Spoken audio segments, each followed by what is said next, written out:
Hello students, आज हम इस वीडियो में बात करेंगे डिक्शनरी के बारे में। ठीक है, तो जैसे अभी तक आपने और चीज़ें पढ़ी, sets, tuples, strings, list etcetera, वैसे ही हम बात करेंगे यहाँ पे डिक्शनरी के बारे में। डिक्शनरी को भी हम करली ब्रेसेस में रिप्रेजेंट करते हैं। आइए पहले कुछ चीज़ें और इसके बारे में जान लेते हैं, क्या होता है dictionary. A dictionary is a collection which is unordered, changeable and indexed. ये बहुत ही इंपॉर्टेंट बातें हैं डिक्शनरी के बारे में जो आपको याद रखनी है कि डिक्शनरी अनऑर्डर्ड होती है, ठीक है, बिल्कुल सेट की तरह अनऑर्डर्ड होती है, चेंजेबल होती है लिस्ट की तरह, ठीक है। लिस्ट का एक फ़ीचर है चेंजेबल जो इसमें आपको मिलेगा, अनऑर्डर्ड एक फ़ीचर है सेट का जो आपको इसमें मिलेगा, ठीक है। ये फ़ीचर केवल सेट में पाया जाता है। एंड इंडेक्स्ड, ठीक है। अब चूँकि चेंजेबल है तो इंडेक्स्ड भी होगा, ठीक है।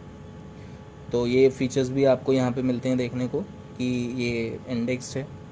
फिर in Python dictionaries are written with curly brackets and they have keys and values. मतलब यहाँ पे जो पाइथन में डिक्शनरीज जो डिफ़ाइन की जाती हैं उसमें उनको करली ब्रेसेस में सबसे पहले तो रिप्रेजेंट किया जाता है। दूसरी चीज़, डिफ़ाइन करने के लिए हमें दो चीज़ों का इस्तेमाल करना होता है, एक तो कीज़ और दूसरा वैल्यूज़। मतलब कीज़ की ही वैल्यूज़ डिफ़ाइन की जाती हैं कि पहले हम कीज़ डिफ़ाइन करते हैं फिर उनकी वैल्यूज़।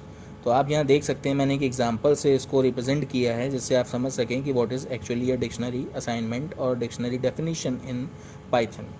हमने एक यहाँ वेरिएबल लिया है जो डिफ़ाइन करेगा कि ये डिक्शनरी वेरिएबल है, ठीक है, और इसको जब हम वैल्यू देंगे उसी से ये अपने आप को डिक्शनरी एज्यूम कर लेगा। डिक्शनरी में देखिए हमने यहाँ पे 3 पर्टिकुलर कीज़ ली हैं। पहली की है ब्रांड, दूसरी की है मॉडल, तीसरी की है ईयर, ठीक है। और जिस भी पर्टिकुलर की को हम डिफ़ाइन करेंगे वो स्ट्रिंग है तो उसको हम डबल कोट्स में लेंगे, और उस पर्टिकुलर की जो वैल्यू है अगर वो स्ट्रिंग है तो उसको भी डबल कोट्स में मेंशन करेंगे, पर अगर वो न्यूमेरिक है तो हम उसे बिना एनी कोट, बिना डबल कोट्स, बिना सिंगल कोट के हम रिप्रेजेंट करेंगे। यहाँ पे ये भी आपको ध्यान देना है। तो आप देख रहे हैं जैसा कि मैंने यहाँ पे उसी तरीके से उसको डिफ़ाइन किया है। ब्रांड मैंने लिया है, ब्रांड की एक वैल्यू हमने ली है फोर्ड, और मॉडल हमने लिया है मुस्टैंग, और ईयर लिया है 1964, ठीक है। तो इस तरीके से हम किसी पर्टिकुलर डिक्शनरी में कीज़ और उनकी वैल्यूज़ को डिफ़ाइन कर सकते हैं, ठीक है, और उसको प्रिंट भी कर सकते हैं, वो उसी फॉर्मेट में प्रिंट होके आ जाएगी। अब हम बात करते हैं एक्सेसिंग एलिमेंट्स इन अ की। कैसे हम एलिमेंट्स को एक्सेस कर सकते हैं की में। देखिए हमने एक्स वेरिएबल लिया है और उस पर्टिकुलर डिक्शनरी वेरिएबल को हमने यहाँ पे इस्तेमाल किया, और किस तरीके से स्क्वायर ब्रैकेट में हमने पैरामीटर पास किया की का जिसकी वैल्यू को हम एक्सेस करना चाहते हैं। तो किसी भी वैल्यू को अगर हम एक्सेस करना चाहते हैं तो उसकी की हमको वहाँ पे स्क्वायर ब्रैकेट्स में पास करनी होगी, ठीक है, तो हमें उसकी की वैल्यू मिल जाएगी।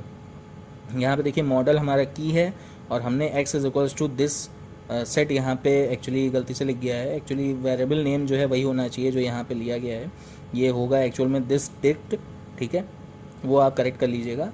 तो सेम वही वेरिएबल आप यहाँ मान के चलिए हमने लिखा हुआ है।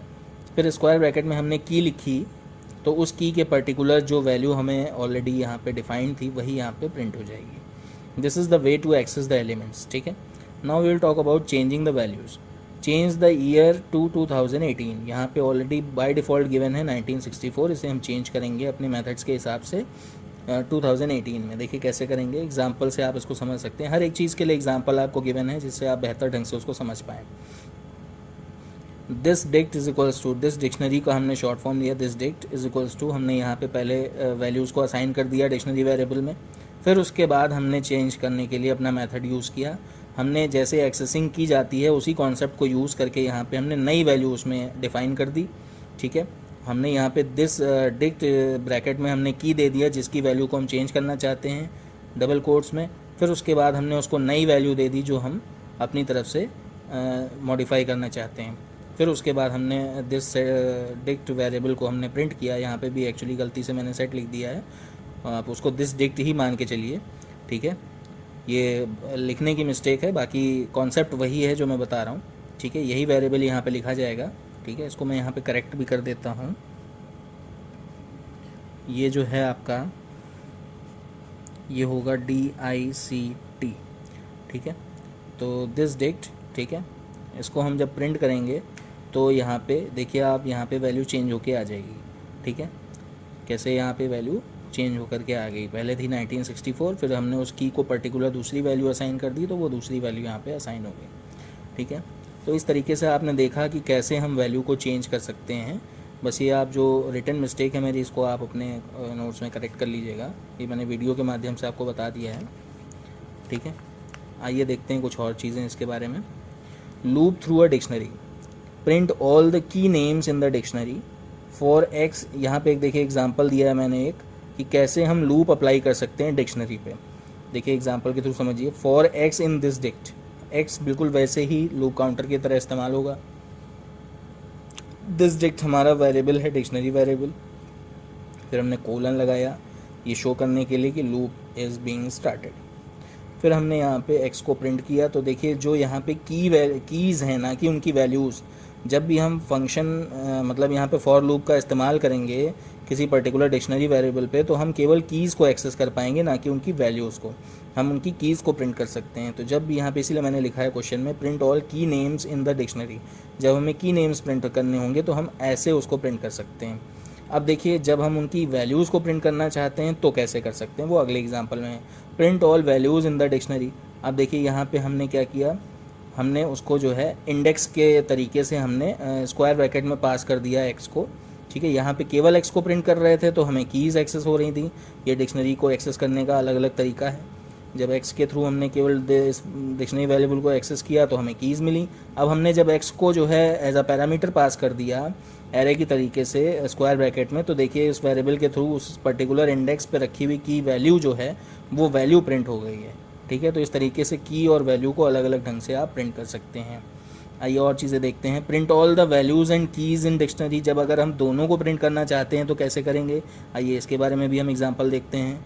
यहाँ पे हमें दो वेरिएबल्स को एक साथ लूप काउंटर में इस्तेमाल करना होगा और फिर उसके बाद हम ये सिंटैक्स लिखेंगे, दिस डिक्ट डॉट आइटम्स। ठीक है, एक हम फंक्शन इस्तेमाल करेंगे डॉट आइटम्स उसकी वैल्यूज़ को एक्सेस करने के लिए। ठीक है, और उसके बाद जब हम ये एक्स और वाई इसमें पर्टिकुलर प्रिंट फंक्शन में यूज़ करेंगे एक्स कॉमा वाई करके, तो ये क्या होंगे, एक्स हमारा की को एक्सेस करेगा, वाई हमारा वैल्यूज़ को एक्सेस करेगा। ठीक है, तो इस ढंग से हम क्या कर सकते हैं, किसी डिक्शनरी वेरिएबल से उसके कीज़ और वैल्यूज़ दोनों को एक साथ एक्सेस कर सकते हैं। ठीक है, ये मेथड बहुत ध्यान से देखिएगा, इसको समझिएगा। एक लाइन का ही सिंटैक्स है, बस ध्यान से इसको समझना है आपको कि कैसे हमने इसको राइट किया है, और यही चीज़ आपको आगे काम भी आएगी। ठीक है, तो इस तरीके से हम दोनों चीज़ों को भी एक साथ एक्सेस कर सकते हैं। आइए देखते हैं कुछ और चीज़ें।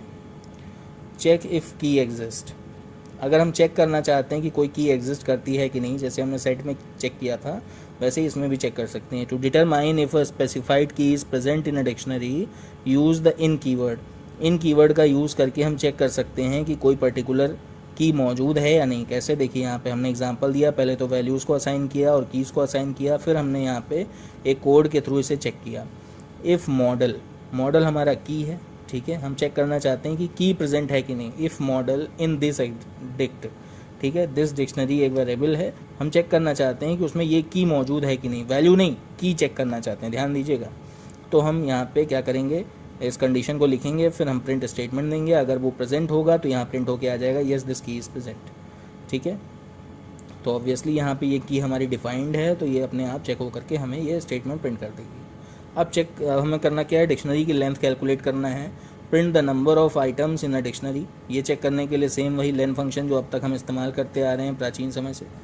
ठीक है तो लेन फंक्शन का इस्तेमाल करके हम दिस डिक्शनरी वेरिएबल को उसमें पास करेंगे और उसकी लेंथ हमें कैलकुलेट होके आ जाएगी। जितनी कीज़ उसमें मौजूद हैं वो वैल्यू यहाँ पे शो हो जाएगी। अब देखिए कि अगर हम एलिमेंट्स को ऐड करना चाहते हैं की में, तो कैसे करेंगे। Adding an item to the dictionary is done by using a new index and assigning a value to it. देखिए ये पुरानी वैल्यूज़ और कीज़ हैं जो हमने डिफ़ाइन की हुई हैं। अब नया कुछ ऐड करना चाहते हैं तो हम क्या करेंगे, पहले की डिफ़ाइन करेंगे, फिर उसके करस्पॉन्डिंग वैल्यू डिफ़ाइन करेंगे।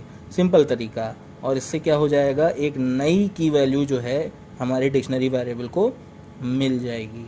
ठीक है, अगर हम कोई पुरानी की यहाँ पे लिख देते कलर की जगह पे, तो ये जो वैल्यू है ये उस की को असाइन हो जाती है। और हमने नई की लिखी है तो ये वैल्यू भी नई की को असाइन होगी, और हमारा ये जो डिक्शनरी है वो अपडेट हो जाएगा, उसमें एक की और एक वैल्यू और आ जाएगी। तो इस तरीके से आपने देखा कि आप कैसे वैल्यूज़ को और ऐड भी कर सकते हैं, और आप एक्सेस भी कर सकते हैं, लेंथ भी कैलकुलेट कर सकते हैं, ठीक है। और उस पर लूप भी अप्लाई कर सकते हैं, की और वैल्यू को अलग अलग भी प्रिंट कर सकते हैं और की और वैल्यूज़ को एक साथ भी प्रिंट कर सकते हैं। अगर आप रिमूव करना चाहते हैं तो आप पॉप फंक्शन का भी यूज़ कर सकते हैं। तो ये सारी चीज़ें हैं जो अब तक आप और इसके पहले के टॉपिक्स में पढ़ चुके हैं, सेम वैसे यहाँ भी इस्तेमाल होंगी, उसमें कोई भी चेंजेस नहीं हैं, ठीक है। तो इस तरह से और भी चीज़ें हैं जो आपको मैं धीरे धीरे बताता रहूँगा। उनको समझने के लिए, देखने के लिए आप वीडियोस को देखते रहिए, वीडियोस को लाइक और सब्सक्राइब करते रहिए और नोट्स बनाते रहिए, ठीक है। Thank you students.